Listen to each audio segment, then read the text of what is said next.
asalaamaaleykum mbokk yi ñuy seetaan ci ITV bisimilah ci xibaaru marax wi bu ne sàmm jukkil leen ponk yi ci gën a fës. dañu koy dooree ak pèlerinage bi war a am ca Popenguine ñu ne nag atum ren mi jàngu bi jël na dogal ni du ko amalaat loolu mooy ñaari at yu tegaloo yu nga xam ne pèlerinage marial bu Popenguine boobu du ñu ko amal li ko waral nag moo di mbasum coronavirus bi jàngu bi jël dogal bu ni mel ñenn ci ñi nga xam ne ñoo di fidèles yi xam nañu ni loolu lu am maanaa la décision boobu waaye nag ñoom daal namm nañu Popenguine nam yi tamit dem ca Mariama mu sell ma daal di fay julli ñaan fa def fa seenuk acc waaye nag loolu daal la ñuy daal di fas yéene amal mooy toog bañ a dem ca Popenguine bés bu ñu jagleel ci àdduna wërngal këpp sage-femme yi niki suba lay doon te mu ren bi nag moo ni lu ni weng kenn du ko jeex waaye nag war nañoo gën a jox gëdd ñii di sage-femme yi li ñu bëgg nag mooy fexe ba nit dootul am doom di ca ñàkk bakkanam naka noonu wàññi yaradal gi ak ñi nga xamante ni nii dañuy juddu te duñu indiwaale bakkan port minéralier bu Bargny jëwriñ ji ñu dénk wàllu napp gi ak ñi nga xam ne ñoom ñoo aju ci liggéey bi dem nañu fa ngir xool chantier bi xool liggéey bi fa mu toll li nga xam ne daal moom lañ fa ràññee moo di ni li ëpp ci gros œuvre yi muy liggéey bu metti bi daanaka pare na li ci des bareetul leneen li nga xam ne tamit mooy jafe-jafe bu nga xam ni gis nañu ni war nañ ko saafara mooy ñi nekk ci yoonu port bi te ñu war leen faa jëlee war leen a jox ay ndàmpaay loolu yi tamit dinañ ko xool xayma ko bu baax. suñu rubrique réussir au Sénégal tey dañu koy amal ak monsieur Modou Diagne Fada directeur général bu Sonacos moom mi nga xam ni nekkoon na fi leader ci mouvement étudiant yi ba muy ndaw ba léegi njiit la mës a doon moom moo jiite yi tamit li nga xam ni moo di parti bi di LDR yeesal moom Modou Diagne Fada nekkoon na fi ministre de la jeunesse nekkoon na fi tamit ministre de l'environnement ci jamonoy maître Abdoulaye Wade tey ji dinañ leen xamale ak doomu Daaru Musti boobu.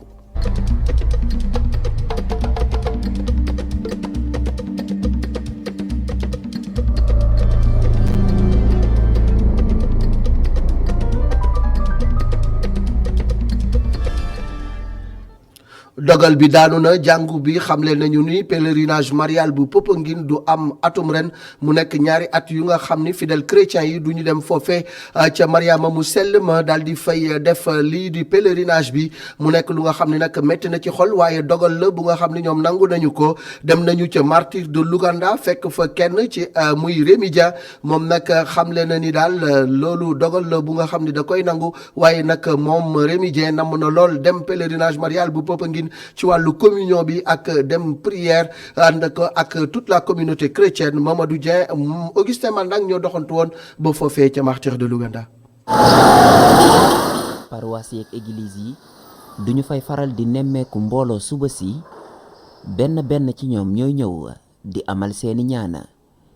Rémi Dieng moom agent commercial la à la retraite moom catholique bile di xamle li ëpp ci jotam ay ñaan la ko jagleel.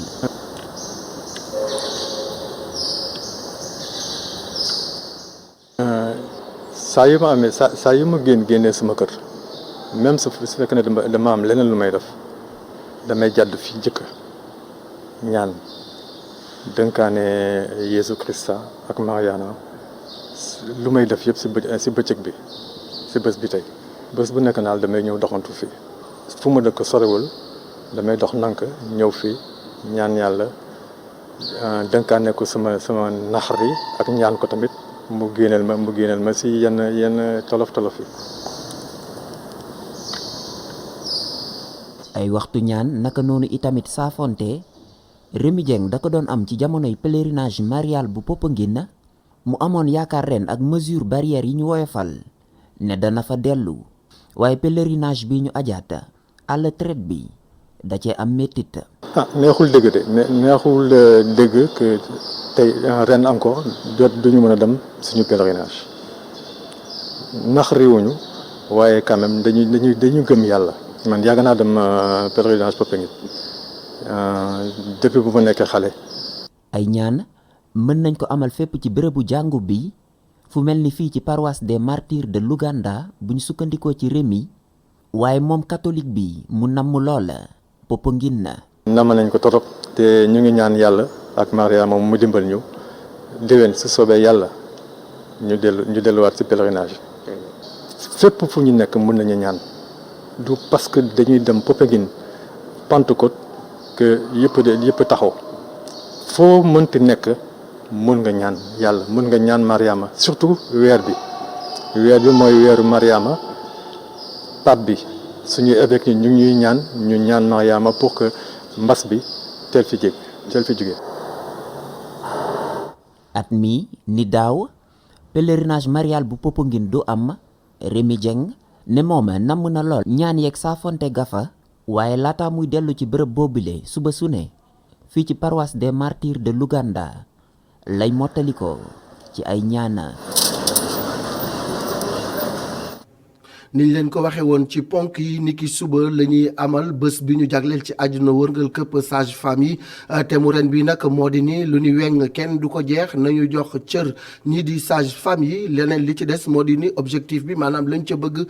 ci bés boobu mooy fésal daal seen mébét ngir lii di am doom di ca ñàkk sa bakkan wàññeeku naka noonu yara dal naka noonu yi tamit xale yi nga xam ni dañuy judd te duñu indiwaale bakkan taxawaayu sage femme yi war cee nekk lu am solo ngir wàññi ko bu baax. Ndeye Bigué Bambodj moom présidente association des sages-femmes du Sénégal moom ak El Hadji Malick Cissé. thème bi nu ICM jox mooy investissez sur les sages-femmes les chiffres parlent d'eux-mêmes loolu dafay wane ni que ni sages-femmes yi il suffit que ñu teg leen fan leen war a teg nanu wax xayma ba nu war a toll ñu toll ko pour que ndeete ndey ak doom wàññeeku maanaam téeméeri jigéen yoo xamee ni daan nañu loru ci benn at ci mbirum bosin ëmb ba ci ñeent fukki guddi yi dina wàññeeku ci juróom-benn fukk ak juróom-ñaar ñi nga xale yi nga xamee ni dañ daan liir yi judd di faatu dina wàññeeku ci juróom-benn fukk ak ñeent mais xale yi loru ci seen biiru yaay jour bu ñuy judd ak ci fan yi topp ci wasin bi boobu tamit dina wàññeeku ci juróom-benn fukk ak juróom ci téeméer bu nekk donc loolu rek dafa wane ni mooy comme ni ñuy wax les chiffres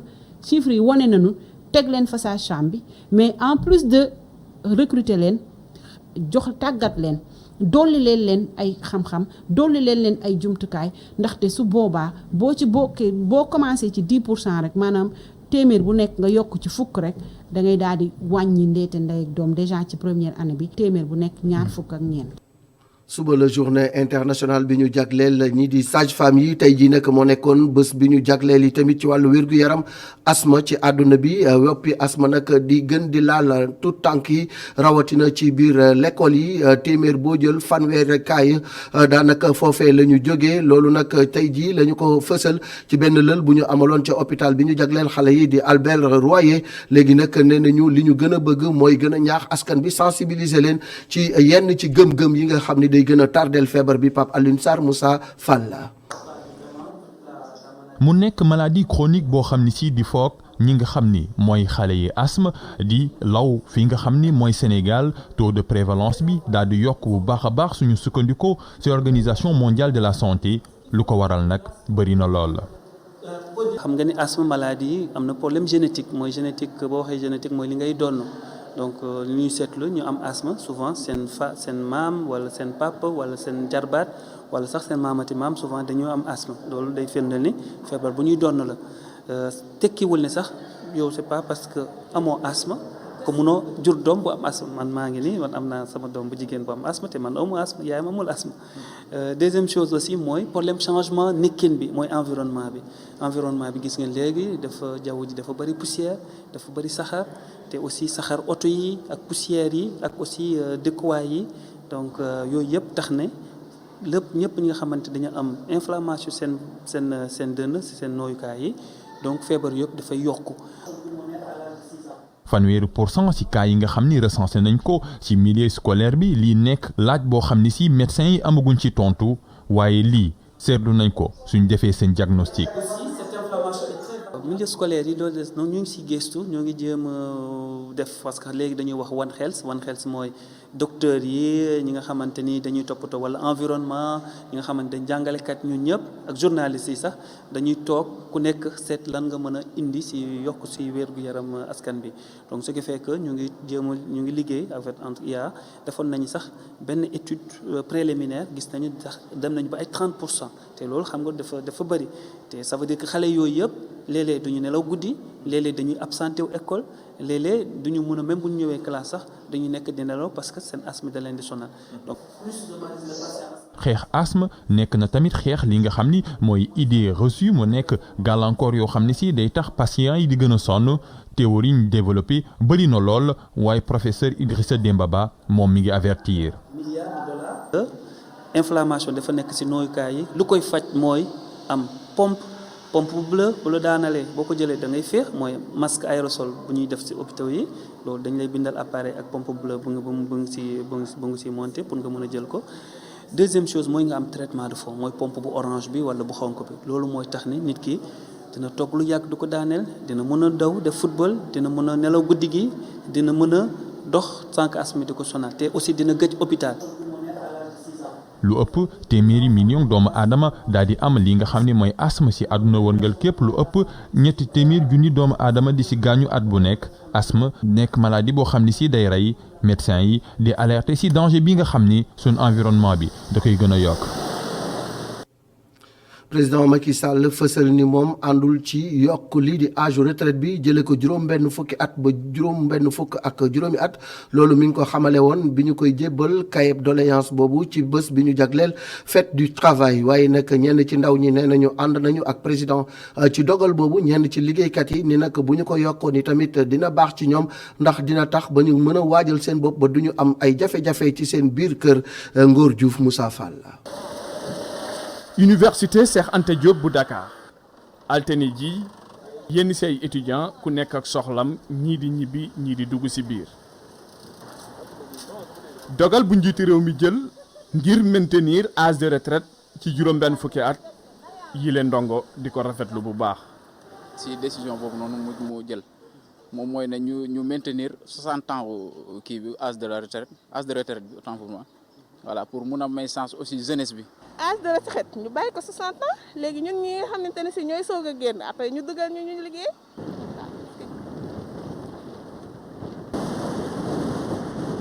gannaaw université bu Ndakaaru ñu dem ba ci diwaanu Ngor fii nag ay groupe de retraités di addu ci li ni mel Aliou Ba jàpp rek ne war nañ gën a mën a yokk âge bi. 65 ans la bëgg 65 ans la bëgg parce que man damay liggéey te dama ma xale ndaw te fu mu nekk c'est en train de maa ngi màgget nii te xale yi bëgg naa xale ñu wàllu ma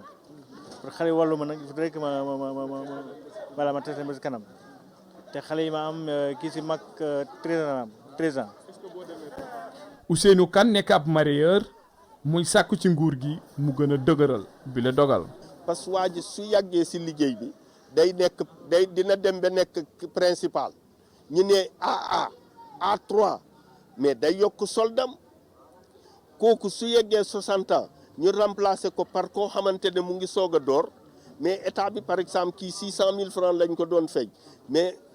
mu jënd fonction publique ñu recruter koo xamante ne mu ngi commencé fay ko 200 000 état bi day gagné 400 000. meeru commune bu Ngor jàpp rek ne li ni mel dina gën a mën a tax ñu jox ndaw ñi seeni sens. ak président fi ko nu mu tuddati xëyum ndaw ñi toll je pense que décision boobu rek la woon mënoon a jël. ñun ñëpp ñu xam ne Sénégal ndaw ñi ñoo fi ëpp ndaw ñi ñoo fi nekk ñu war leen xajal ñu liggéey kon duñu gaaw a liggéey donc il est tout à fait normal te ñu d'accord ci ne. bu ñu bàyyee retraite bi 60 ans daañu mën a xajal ndaw ñi ndax ñu mën a commencer am xëy. mënuñu wéy di yokk âge retraite te ndaw ñi taxaw temm ngir am ab xëy. nekk lu njiiti réew mi àddu woon ci bëccëg buñ jaglele woon liggéeykat yi ngir ñu àddu ci seeni mébét. Et qu'on respecte l'âge de la retraite parce que ça c'est la loi. li ni mel sénégalais yu bari ku nekk ak nu mu ko gisee. dañuy dem ba Sendou ca Bargny ci port bi nga xam ni moom la fa nguurug Sénégal di tabax jëwriñ ji ñu dénk wàllu napp gi ak ñëpp ñi nga xam ne ñoo yëngu ci wàllu liggéey boobu demoon nañ fa ngir nemmeeku tolluwaayu liggéey bi la ñu fa nemmeeku nag moo di ni li ëpp ci gros œuvre yi muy liggéey bu mag bi daanaka jeex na beneen gàllankoor bi nga xam ne war nañ ko yëkkati moo di fexe ba ñi nekk ci yoonu port bi te ñu war leen a yëkkati te war leen a jox ay ndàmpaay ñu daal di ciy gaaw Babacar Seck. ginnaaw bi mu amalee ab nemmeeku ci port minéralier bu Bargny Sendou ministre bi ñu dénk napp gi ak économie maritime am na xel mu dal ci liggéey yi ngeen koy wéyalee te daanaka li ci des bëriwul. muy port boo xam ne bu ëllëgee lépp luy vrac yi lépp luy liquide et cetera en tout cas danañ fi am condition yoo xam ne dana jafe ñu am ko feneen parce que port ultra moderne la jeté bi nga nekk ngeen gis ni mooy que ni bateau bi du dem soxla dem ñuy draguer muy dem ba ci quai yi fële. biir géej lay taxaw wàcce li muy wax automatiquement loolu dem ba ci fi ñu koy stocké bu dee liquide la wala bu dee vrac la mu dem directement de façon automatique. ñëpp ñi seex liggéeyu port bi ñu ngi def seen kéemtalaay kàttan ngir jafe-jafe yi nga xam ni ñu ngi koy jànkoonteel ñu indi ci saafara rawatina ndàmpaayu ñi nga xam ni liggéeyu port bi daf leen laal. lu ñu day du ay ndàmpaay ñooñuy freiné bu yéexee it danañ xool fan la yéexee pour ñu teggi ko parce que loolu mooy instruction chef de l'État te foog naa ni joxe na bu dul benn ñaar di ñett ay instruction pour que loolu féete ñu ginnaaw kan la ñu war a dàmp fañ toll jox nañ la ko am déet est-ce que am na lu des est-ce que am na ñu war a waxtaanal parce que apparemment problème de sécurité am na ñu des yooyu ñu xool convenablement nan la ñu fexe ba askan bi nga xam ne moom la concerné mu nangu ko. jëwriñ bi di xamle ni mbégte la am bi mu gisee ni ay doomu réew mi lu ci ëpp ci liggéey bi ñoo ko def. suñu kontante nag bi nga xam ne moom laay bëgg a fësal fii mooy ñëw ci investissement bu ni day nga gis ni expertise sénégalaise quasiment moo koy def société yi ñu gis fii di tabax ay société sénégalaise parfois même ay SARL loolu jaro sant yàlla la nga gis ay expertise yu am solo yoo xam ne ba ay yooyu dañ koy def di ay soudure avec des robots ay société sénégalaise ñoo koy def loolu am na en tout cas jar na titre la boo xam ne war nañ fier di ko wone. bu weesoo jeté bi nga xam ni dugg na ci géej gi lu tolloog 1 kilomètre ak genn wàll fukk ak ñaari silo yu mën a def juróom-ñetti fukki junni tonnes ci céréales ak ay mbànd yuy def gasoil ak essence daanaka liggéey bi pare na.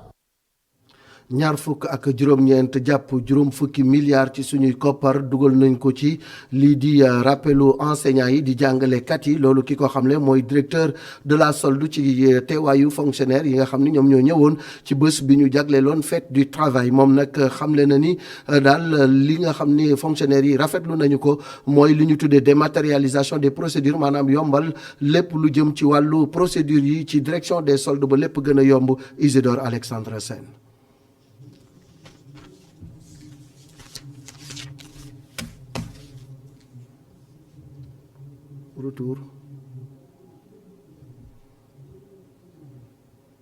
Retour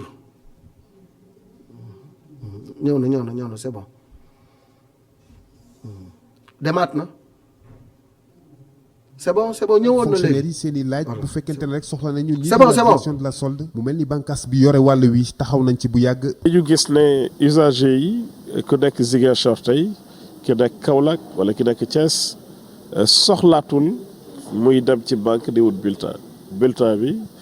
bu consulter téléphone am da koy am à travers la plateforme e-solde bu soxlaa tamit déposer prestation familiale plateforme e-solde boobu may na ko bu scanner ay dossiers déposer ko ci plateforme bi. atum 2018 ba nëgëndi liggéey bu mucc ayib lañ fa def rawatina ci yenn revendication yi nga xam ne ay syndicat jàngalekat ñoom ñoo ko yëkkati. indemnité logement bi dañ ko porter de 60 000 à 100 000. ñu exécuté ko complètement entre 2018 ak 2020 deuxième ponk bi mooy en fait ci wàllu rappel yi ñu ngi nekkoon di fay 29 milliards par at tey ñu ngi fay 50 milliards ak lu tegal par at mu permettre tamit ñëpp nga xam ne dañ doon xaar ay rappel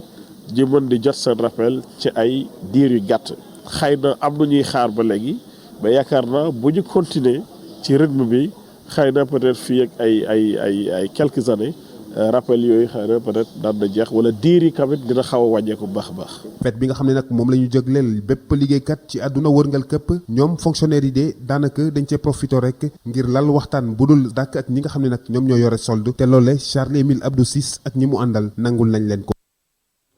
ci wàllu mbay mi la ñuy wax kii di Mariam Sow présidente bu ENDA Tiers-Monde nee na nguur gi waruñu nekk rek di bàkkoo ni ren ji li ñu am ci mbay mi takku naak lu ni mel leneen li nga xam ne moom la ñu war a def mooy fexe ba yéwénal suuf si ba lii di ndaw ñi ak jigéen ñi mën cee jot loolu nag mi ngi ko xamaloon ci séminaire bu ñu jagleel wàllu mbay mi bu ñu doon amal Mariam Sow bu ENDA Tiers-Monde ñu déglu ko ak Mountaga Kane. comme mooy que sunu mbay mi tey laañ na gëstu laañ na sopparñi par rapport ak bekkoor bi ndax fokk ñu seetaat naka lu ñuy béyee naka lu ñuy béy ba mbéy mi day nekk mbéy mu sax mooy nga moom sa alal gouverner ko maanaam saytu ko di béy di noppal suuf si boole si garab boole si lépp loo xamante ni day tax mbéy mi sax bu yàlla bi wàccee balaa mais en même temps aussi naka lu ñuy def ba xam ni entreprise numéro 1 si wàllu mbéy mi mooy exploitation familiale béykat bi ak jabaram ak ay doomam tool yi ñu yor tool yooyu lu ñu war a renforcer naka lu ñu koy renforcer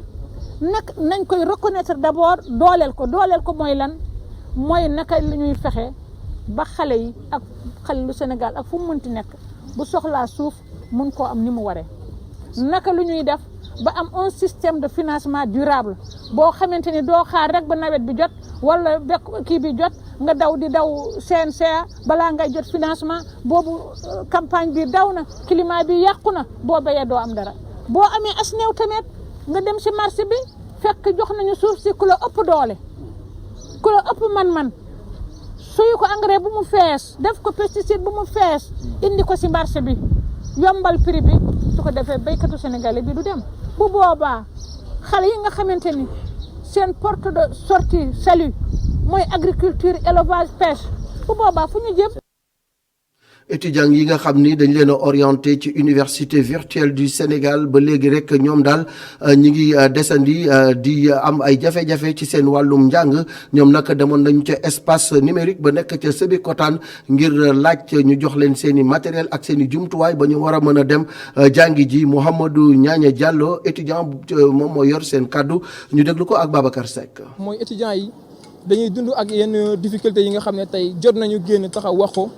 parce que boo xoolee xale yi fi nekk ni tey ñu ngi leen orienté à l'UVS depuis novembre ba jusqu'à présent mënuñu def seen i cours université bi nga xam ne moom lañ nekk muy université virtuelle def na li nga xam ne moo nekkoon wareefam si parce que def nañ suñu cours transversaux ba pare def nañ les cours transversaux en leadership développement personnel et informatique tey suñu outil de travail moo des te képp ku xam outil de travail xam ne ça vient du ministre de l'enseignement supérieur de la recherche et de l'innovation donc tey looloo génnee moo ñu génnee si kaw parce que ministre bi diggoon nañu ne UVS ren dinañ jot suñuy outil de travail si heure bu mu waree aussi diggoon nañ que ni am nañ 10 espaces numériques ouverts mooy suñu ENO yii nii amoon nañ si 10 yi nga xam ne dinañ ko waroon nañ ko jot si début année 2021 bi ba tey jii gisaguñ dara loolu moo waral tey étudiants yi génn pour manifester seen naqar bi ñu àndal te tey ñii si benn waxtu rek yaakaar naa ENO yëpp bu ñu génnoon rek tey dëkk bi dinañ dégg que ni waa université virtuelle génn nañ te bañ fi nekkee ba tey dañoo mos a privilégier dialogue mooy waxtaan diisoo ñi ngi woo nag le président de la république di woo le ministre ñu def seen i kéemtalaay kattan ba suñu étudiants yi mën a jot seen i outil de travail mën a commencer seen jàng parce que tamit temps boo perte rek mënatoo ko amaat feneen te fu mu toll nii jot na suñu jàng bi continuer boo xoolee mi ngi concerné la nouvelle promotion mooy ñu ñuy wax la promotion 8 te buñ ko xaymaa ñi ngi nekk si 25000 étudiants kon xam nga ni 25000 étudiants du lu ndaw 25000 étudiants yi nga xam ne yaakaaruñu si dara su dul jàng yaakaaruñu dara dul université virtuelle dafa def ay preuve am fii si Sénégal ñëpp gis nañ ko kon tey jot nañu jox ak yelleef université virtuelle du Sénégal rawatina étudiants yi fay jàng dañuy naan yow dem ba Njoñik ca région bu Kaffrine foofee nag ndaje mu mag lañ fa amaloon ngir bokk ak askan ba ak ña fa dëkk lii di li tukkee ci ndaje mi président sàkk woon ngir xool yan pexe la ñuy lal ba jox ndaw ñi liggéey ci loolu nag kii di Abdoulaye Seydou Sow di ministre bi nga xam ne moom la ñu dénk wàllu urbanisme ak hygiène publique wax na jëmale ci liggéey bu am solo bi ñuy liggéey foofee ca diwaan ba jëmale ko ci wàllu infrastructure rawatina ci ay tëli yu nga xam ne président Macky Sall jagleel na ko diwaanam Abdoulaye Seydou Sow ñu déglu ko ak Adama Sarr ak Astou Mbaye. Vous devez la répartition des infrastructures routières. Kaffrine arrivait en dernière position derrière la région de Kolda où il n'y a aucune route intérieure, aucune route départementale, aucune route régionale. Président Léna ko fekk mu lancé en 2017 Kaffrine Nganda gagner, c'est une promesse politicienne. Aujourd'hui, en 2 ans, on peut y aller. Bi ñu paree le conseil présidentiel sur l'emploi des jeunes te ministre Dame Diop wax ci lu leer contrat boo xam ne kenn mënu ci teg ba dafa recevoir région de Kaffrine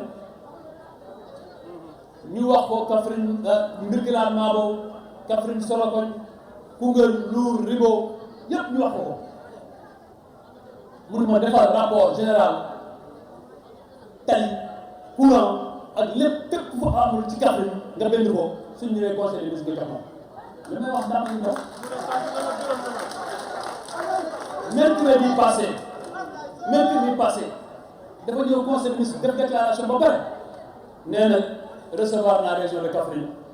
lii lañ ma jàmbat département bu nekk mu wax ni ko fa jàmbat mu ne Mansour Faye Samba Ndiobène Ka ministre d'État Saleh Ablaye Sow danañ def réunion autour de toutes ces questions et je veux des réponses actuelles. tàggat yaram ci weeru koor du lu yomb boore xiif ak mar ak daw ak cukki yombul dara ci ñenn ñi waaye nag ci sportif yi loolu du dara ñu ci bari nag dañuy bàyyi ba dog ba pare soog a dem defi sport demoon nañu nag ba fa nga xam ni moo di ci biir Ndakaaru ngir xool ñiy tàggat seenu yaram nan lañ koy defee ci weeru koor wi Omar Kane Pape Mafal Fall. fii am ñuy corde fële am ñuy étiré wu ci wàllu wële am ñuy daw ngir wax leen ni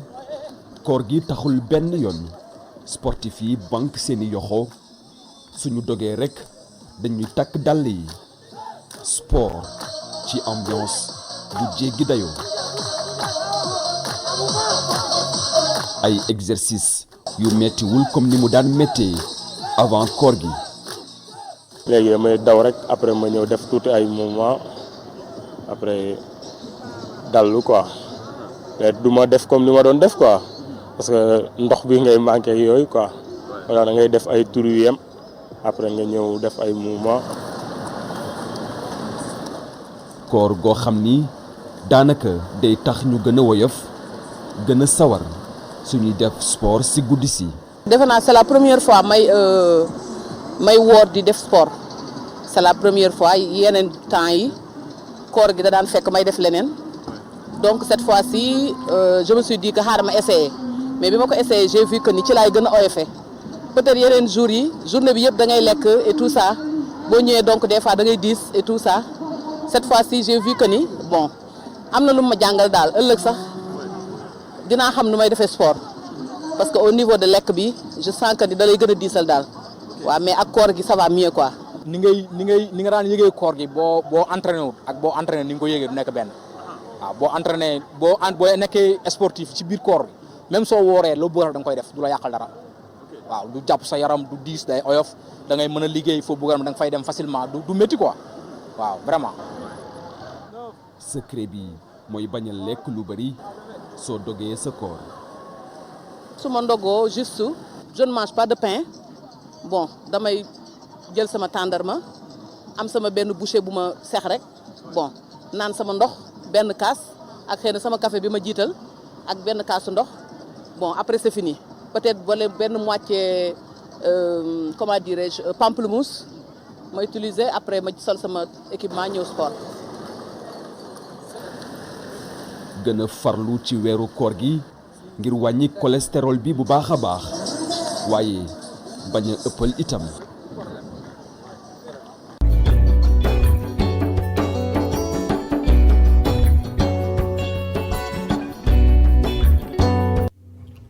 tekki ci réew mi dañ koy jagleel tey monsieur Modou Diagne Fada nekk directeur général bu Sonacos moom nekkoon na fi ministre de la jeunesse waaye ci ndawam bokkoon na ci doon jiite lii di mouvement étudiant yi ci atum 1990 moom Modou Diagne Fada nag moom daanaka njiit dafa mus a nekk ci deretam waaye tamit bokk na ci ñi nga xam ne samp nañu parti politique ci réewum Sénégal LDR yeesal moom moo ko jiite tey jii ma ngi toog di doxal ca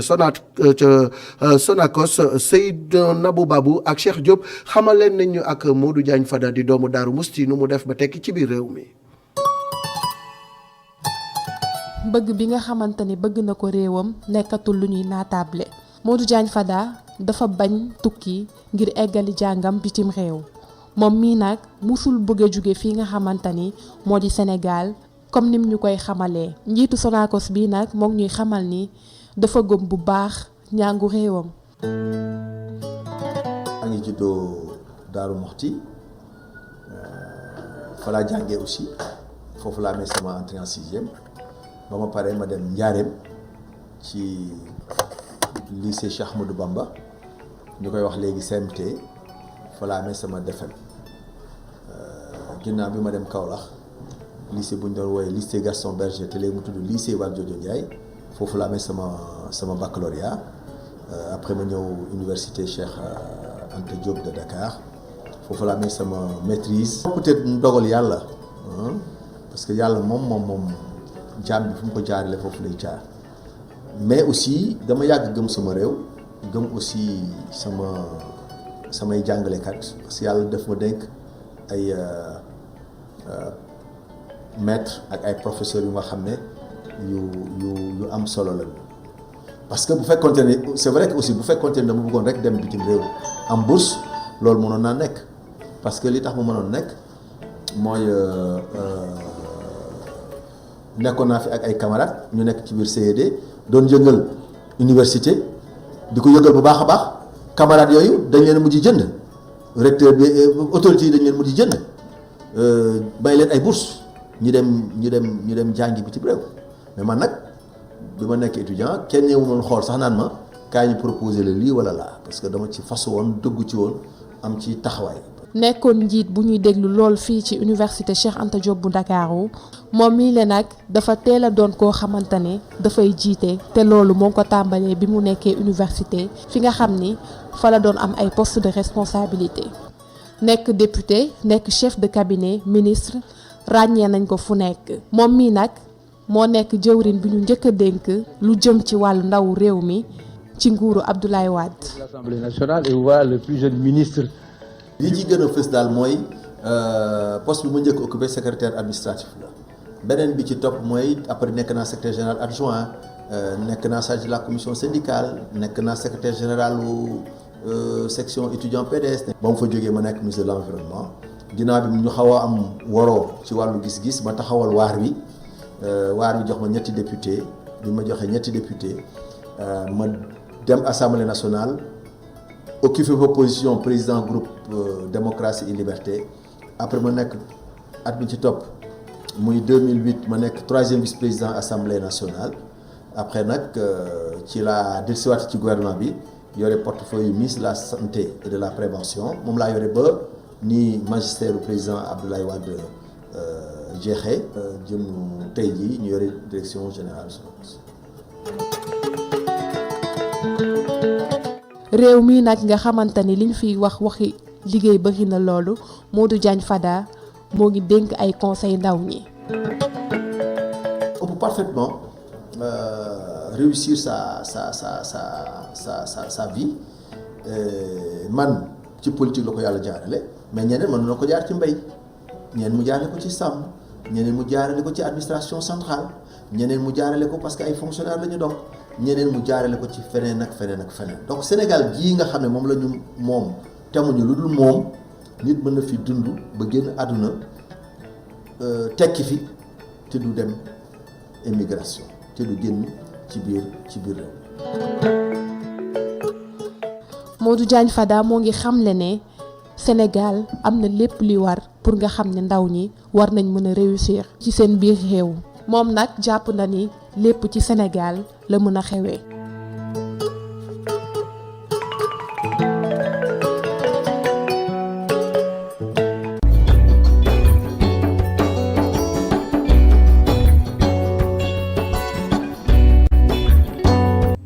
juddoo ci réew mi màggee ci réew mi jàngee ci réew mi tekki ci réew mi lu mën a nekk la Modou Diagne Fada di ko firndeel moom mi di doomu Daaru Musti jóge fa dem ca Diourbel Kaolack ak Ndakaaru jànge fa ba nekk fi tey ji jëwriñ ju mag ci biir gouvernement maître Abdoulaye Wade am na fa ñetti poste ministre yu mu fa occupé woon muy jeunesse jël na fi environnement ak ministère de la santé tey ji mi ngi taxawal parti politique am nekkoon na tamit député ca assemblée nationale tey mu nekk directeur général bu Sonacos loolu yëpp ci biir Sénégal la ko jànge la ko amee ñuy wax ndaw ñi ni royukaay mi ngi noonu da di leen jaajëfal ci topp gi ngeen di topp suñu programme di jaajëfal sëñ Massamba di jaajëfal yi tamit mu Diouf doomu xiinin ak El Hadj Malick Cissé ñoom ñi jàpp ci liggéey bi ba mu yeween di leen jox dig daje suba ci waxtu wi ci yeneen xibaaru marax jaa ngeen jëf